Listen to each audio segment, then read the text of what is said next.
Assalamu alaikum wa rahmatullah. Vëllezër të nderuar, ja pra jemi duke kaluar momentet e bukura, çastet e këndshme, të adhurimeve të ndryshme në këtë muaj të bekuar të Ramazanit. Megjithse në shenjë të përkujtimit, përcjelli para jush një prej lutjeve, një prej duave, prej mënyrave që pejgamberi sallallahu alaihi wasallam e ka përmendur zakonisht në kohën e çeljes së iftarit. Në momentin që pejgamberi sallallahu alaihi wasallam e ka bë iftarin e tij, nga lutjet e tij ka qenë dhahaba adh-dhama'u wabtallat al-uruqu wa thabata al-ajru insha Allah. U largua etja, u lagën venat, mbeti shpërblimi insha Allah. Çka na jep të kuptojmë një lutje e tillë? Çka na jep të kuptojmë gjithë ky mesazh me pak fjalë nga vet Muhamedi sallallahu alaihi wasallam?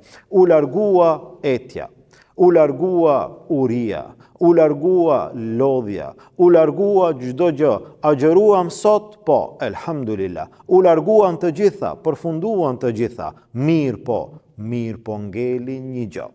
Dhe kjo na jep të kuptojmë dhe na bën me dije të gjithëve por gjitha ato lodhje që i kemi pasur deri më sot, duke u munduar të ecim në rrugën e Allahut Azza wa Jall, dhe e bën dallimin ndërmjet atij i cili është munduar dhe atij i cili fare nuk është angazhuar. Kemi agjeruar ne sot? Po, elhamdulillah. Kemi agjeruar dje? Elhamdulillah. Ne dje kemi agjeruar dhe disa dje nuk kanë agjeruar.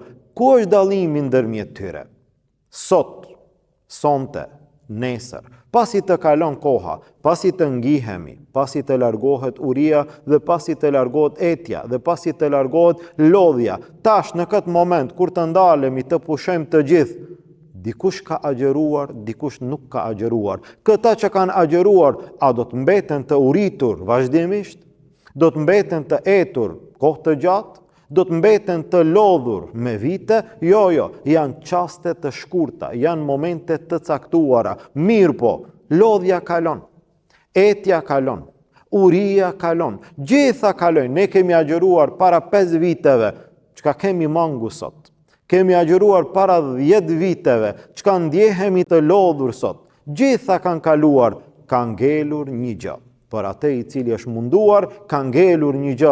Wa thabata al-ajru insha Allah. Ka mbet shpërblimi. Ky është dallimi. Ai i cili ka agjeruar, ka mbet shpërblimi. Ai i cili nuk ka agjeruar, ka mbet mëkati, ka mbet gjunahu, ka mbet gabimi dhe në fund do të pason dënimi. Pra ai i cili është munduar, jo vetëm me agjerim, fjala është tek agjerimi.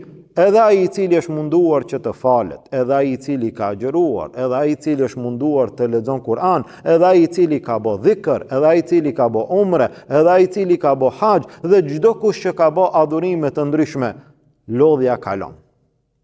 Çdo gjë kalon. Mirë po ngelet, mbetet ajo e cila është më e rëndësishme. Wa thabata al-ajru insha Allah. Pra kemi agjeruar, elhamdulillah, uria kaloi, etja kaloi, çdo gjë do të kalon, do të mbetet kryesorja, do të mbetet shpërblimi në ditën që do të dalim para Allahut Azza wa Jall. Ky është një mesazh që mos të na shkakton asnjë lloj portacie, mos të na shkakton asnjë lloj pesimizmi në asnjë lloj ibadeti. Cytja e shejtanit dhe nxitja e shejtanit që ne të ndërpritemi dhe ne të dorëzohemi, të gjitha kalojnë dhe mbetet shpërblimi tek Allahu Azza wa Jall. Elus Allahun Azza wa Jall mundin të cilin e bëjmë, adhurimet të cilat i realizojmë, ta gjejmë shpërblimin e tyre në ditën që do dalim para Allahut, e Allahu ibadetet tona të na pranon. Wassalamu alaikum wa rahmatullahi wa barakatuh.